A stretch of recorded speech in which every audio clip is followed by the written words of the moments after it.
Article 12 from the United Nations Children's Rights Charter, outside a primary school, a right to be heard. Right? Obviously, United Nations Children's Rights Charter is coming into effect in Scots law. It's something I've spoken about for years on this channel.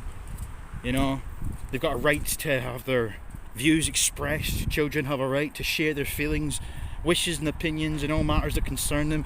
They have a right to be heard. Their views must be listened to and taken seriously by adults, which includes, of course, when it comes to political decision making. They have the opportunity to be heard in legal and administrative processes. Adults in this particular law have a duty to provide opportunities for children to express their views and create supportive environments for this to happen.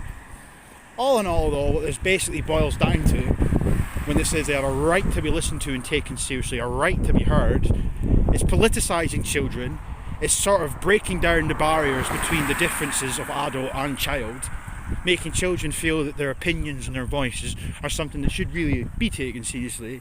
And the truth of the matter is, when you boil it down, this could basically, and we've seen this playing out really in Scottish politics. For example, the climate change bullshit from a few years ago, when children were all protesting, demanding action on climate change, and the government, because they have a right to be listened to and taken seriously, the government in turn decided that it was time to declare climate emergency. We've seen in recent years children demanding more action be taken on anti-racist education, more gender equality, etc, etc. And in fact, the laugh of it all is the UNCRC, where this right comes from, one of many rights. For example, it was the children themselves that demanded action be taken to incorporate the United Nations Children's Rights Charter into Scots law. So you have to ask yourself, where are children getting all of this knowledge from in order to then in turn ask for things such as that to be incorporated into Scots law?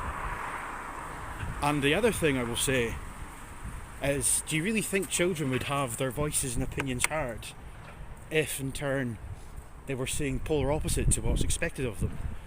Meaning, for example, if children were to say, for example, they wish governments to reverse, roll back any climate change related policy, etc.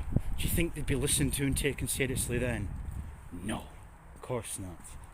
Anyway,